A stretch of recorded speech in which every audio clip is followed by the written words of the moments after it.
तुमच्यात दम असेल तर ईव्हीएम बंद करून बॉयलेट पेपरवरती इलेक्शन लढा. मग समजाल तुम्ही लोकशाही चालवली. लोकशाहीच्या नावाने तुम्ही लोकशाहीचा गळा घुटत आहात. अरे ही कुठली दडपशाही, हे कुठलं राजकारण? अरे इतक्या खालच्या थराला तुम्ही जाऊन जर राजकारण करत असाल तर तुम्ही नाशिक जिल्ह्याचे पालकमंत्री आहात. मग तुम्ही आमच्या कुंभमेळ्यात काय करणार आहे? तुम्ही नक्षलवादाचा, दहशतवादाचा, अर्बन नक्षलवाद्यांचा कुंभमेळा तुम्ही नाशिकमध्ये भरवणार का? आणि मुघलचं सरकार उलट ते सरकार बरं होतं. आज हे बीजेपीचं सरकार म्हणजे मुघलशाही पेक्षाही सुद्धा वाईट वेळ आज महाराष्ट्रावर आली. महाराष्ट्रातील राजकारणाबद्दल आज महाराष्ट्रात नगर परिषद आणि नगरपालिकेच्या ज्या निवडणुका चालू आहेत त्याच्यामध्ये आज असं वाटायला लागलं की महाराष्ट्राचं बिहार झालं की काय. राजनीति, आंदोलन, किसान, करप्शन, गरीबी, इन सभी मुद्दों पर आवाज उठाएगा अब तक न्यूज इंडिया.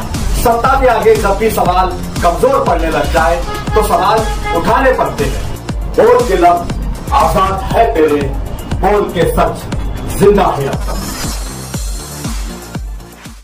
संजय काशीनाथ जाधव, मालेगाव तालुका स्वाभिमानी शेतकरी संघटनेचा तालुका अध्यक्ष. नमस्कार. मी जी मुलाखत देतोय ती महाराष्ट्रातील राजकारणाबद्दल आज महाराष्ट्रात नगर परिषद आणि नगरपालिकेच्या ज्या निवडणुका चालू आहेत त्याच्यामध्ये आज असं वाटायला लागलं की महाराष्ट्राचं बिहार झालं की काय. काही ठिकाणी तर असं वाटतं की बिहारपेक्षा सुद्धा वाईट परिस्थिती आज महाराष्ट्रामध्ये निर्माण झाली. मग नेमकं मुघल आणि मुघलचं सरकार उलट ते सरकार बरं होतं.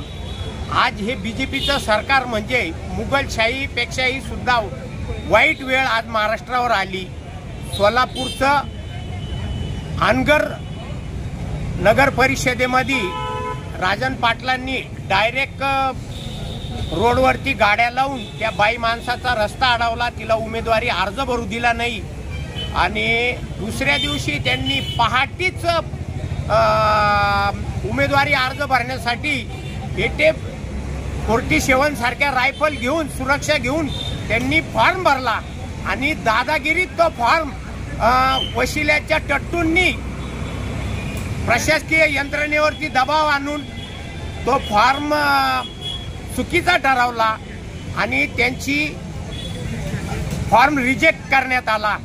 म्हणजे हे कुठलं राजकारण? त्यांच्या घरातल्या माणसांनी सांगितलं की आम्ही तो फॉर्म कमीत कमी 5 ठिकाणी चेक करून घेतला, वकिलांमार्फत, BDO मार्फत, तहसीलदारांमार्फत, आणि मग तो फॉर्म रिजेक्ट का होतो? याचा अर्थ महाराष्ट्रामध्ये लोकशाही आहे का मेली? काय म्हणायचं?